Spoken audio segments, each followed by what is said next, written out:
An incident here at the Casa recently happened, and it reminded me of growing old and sometimes being alone. And that brought to mind my friend David Johnson. You know, you can live aside of a person for 10 years and not really know anything about them, how they feel, or how they think, because we know them in later years at life. I got to know David because I shared it first. I had to have my left knee replaced, and he was getting ready to go into the hospital to have the same procedure performed on him. And from that developed a friendship, and we kept in close contact over the years. I used to go down and check on David, make sure he was okay, getting along okay. He was a very private person, kept very much to himself. He was a bit of a loner, no matter how you look at it. He liked being alone. He stayed by himself. He was a good guy in his own way. And I just happened to stop in there to check on him on a Saturday morning. I think it was the 1st of November of 2003. I left him probably around 5:30 in the afternoon.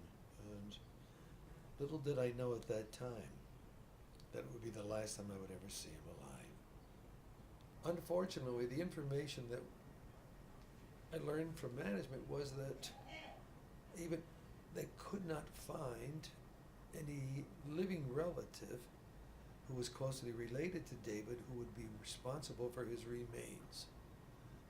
I didn't exactly know what to do at first, so I called the lawyer the next morning and asked him what would he do under the circumstances. I just didn't want David discarded and left in some mortuary. I went over to the morgue and introduced myself, brought identification, and spoke to a wonderful guy, I believe his first name was Luther, and explained that I would like to take responsibility for David's remains and see that he had a suitable services and a memorial service, and that I would be responsible for taking care of him from here on out. We contacted a lot of friends. We made arrangements here at the building to have a memorial service for David. Many of the friends David had in the building, as well as those who worked for him in the social service department, a nun who read certain verses, as did others.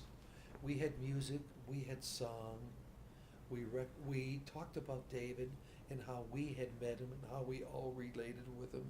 And it turned out to be a very warm, friendly occasion for all of us.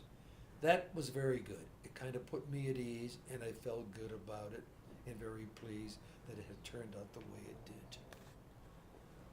A couple of years later, I was reminded I still had David's ashes sitting up in the closet. And I said, I gotta make a decision. What am I gonna do with them?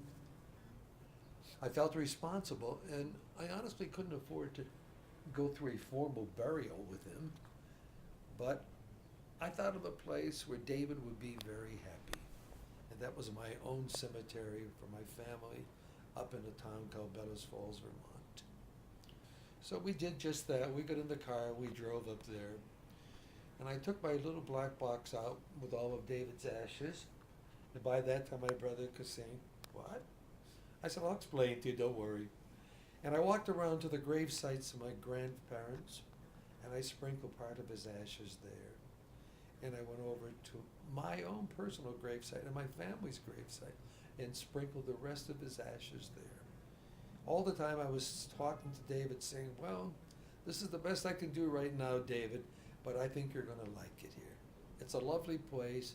There's beautiful green trees. It's quiet. It's peaceful. And I said, one of these days, I'll be joining you myself. You won't be that far away. That's my gravestone right down there. I left David there, got in the car, told my brother what I did. He said, oh, that's very nice. I said, well, what's nice about it? I said, I had a good talk with David.